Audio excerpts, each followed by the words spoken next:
Kulit adalah suatu organ pembungkus seluruh permukaan luar tubuh, merupakan organ terberat dan terbesar dari tubuh. Kulit terdiri dari 3 lapisan utama, yaitu epidermis, dermis, dan hipodermis. Epidermis merupakan bagian kulit paling luar yang sebagian besar terdiri dari epitel squamosa yang bertingkat yang mengalami keratinisasi yang tidak memiliki pembuluh darah. Epidermis memiliki 5 lapisan. Yang pertama stratum corneum, kedua stratum lucidum, ketiga stratum granulosum, keempat stratum spinosum, dan kelima stratum basale. Yang pertama, fungsi jaringan epidermis. Sel di dalam ketebalan jaringan epidermis tidak selalu sama di beberapa bagian tubuh. Contohnya, jaringan epidermis di telapak kaki dan tangan memiliki lapisan yang jauh lebih tebal dibandingkan jaringan epidermis di wajah. Lapisan epidermis pada kulit memiliki 5 fungsi penting. Yang pertama, melindungi tubuh. Fungsi utama dari jaringan epidermis adalah mencegah kuman atau zat berbahaya yang dapat menyebabkan gangguan kesehatan masuk ke dalam tubuh. Jaringan epidermis juga berfungsi untuk mencegah dehidrasi dengan cara mengurangi penguapan udara melalui kulit. Yang kedua, mengganti sel-sel kulit mati. Tiap menitnya ada sekitar 30.000 sampai 40.000 sel kulit yang mati di permukaan kulit Anda. Jaringan epidermis bengkel untuk memproduksi sel-sel baru guna menggantikan sel kulit mati. Yang ketiga, menentukan warna kulit, memproduksi sel kulit baru. Jaringan kulit juga memproduksi sel melanosit. Sel ini mengandung pigmen yang berperan dalam menentukan warna kulit Anda. 4.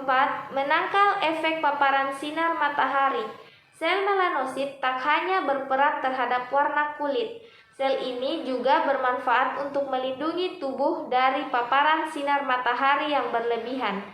Kulit yang terlalu lama terpapar sinar matahari dapat menyebabkan penuaan dini kulit, keriput, dan meningkatkan resiko Anda mengalami kanker kulit. Yang kelima, menghasilkan vitamin D. Pada epidermis kulit terdapat sel yang bernama keratinosit. Sel ini berfungsi untuk menghasilkan vitamin D saat kulit terpapar sinar matahari. Vitamin D berperan dalam membantu tubuh mencukupi kebutuhan kalsium. Selain itu, jaringan epidermis juga menghasilkan kelenjar keringat dan minyak alami atau sebum. Fungsi-fungsinya yaitu 1. Melindungi tubuh dari luar, 2. Menghasilkan lemak AE6, 3. Tempat pembentukan vitamin D dengan bantuan sinar matahari, 4. Alat pengeluaran berupa keringat, 5. Membantu pengaturan suhu.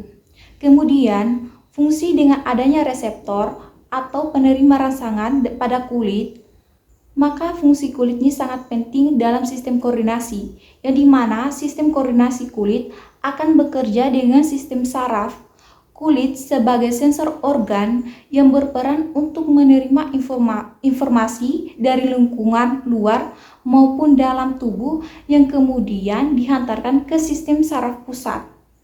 Di otak, informasi dari kulit itu akan diolah menjadi sebuah rangsangan. Contohnya, jika rangsangan panas, maka rangsangan tersebut akan diterima oleh reseptor panas. Begitu pula dengan rangsangan dingin, tekanan, dan nyeri.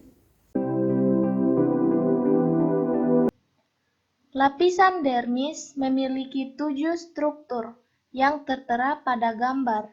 Dermis merupakan bagian yang sangat penting di kulit, dianggap sebagai true screen, terdiri atas jaringan ikat yang menyengkung ke epidermis dan menghubungkan ke jaringan subkutis. Dermis adalah kulit kedua setelah epidermis.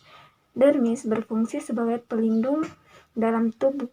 Strukturnya lebih tebal dari dermis, meski hanya memiliki 2 lapisan papial dan superficial dan lapisan retikuler. Lapisan retikuler jauh lebih tebal di lapisan papier dan memiliki kumpulan-kumpulan serta kolagen. Ada beberapa struktur sel yang ditemukan. Yang pertama, fibroblast berfungsi untuk memproduksi kolagen dan elastin. 2. Sel emas yang mengandung histamin granul yang berasal dari sistem tubuh. Dan pelengkap kulit, tempat berkumpulannya folikel rambut serta sebasea atau pengganti minyak dan keringat. Pertumbuhan kuku juga mulai di sini. Hipodermis terdiri dari yang pertama folikel lembut, 2 jaringan lemak, 3 kelenjar keringat, dan 4 jaringan penghubung. Hipodermis. Subkutis merupakan lapisan di bawah dermis atau hipodermis yang terdiri dari lapisan lemak. Lapisan ini terdapat jaringan ikat yang menghubungkan kulit secara longgar dengan jaringan di bawahnya. Jumlah dan ukuran berbeda-beda menurut daerah di tubuh dan keadaan nutrisi individu. Berfungsi menunjang suplai darah ke dermis untuk regenerasi. Fungsi jaringan hipodermis. Fungsi lapisan hipodermis pada kulit. Hipodermis yang terdiri dari sel-sel lemak, ujung saraf tepi, pembuluh darah, dan pembuluh getah bening. Kemudian dari beberapa kandungan yang terdapat pada lapisan ini, sehingga lapisan hipodermis ini memiliki fungsi sebagai penahan terhadap benturan ke organ tubuh bagian dalam, memberi bentuk pada tubuh, mempertahankan suhu tubuh, dan sebagai tempat penyimpan makanan.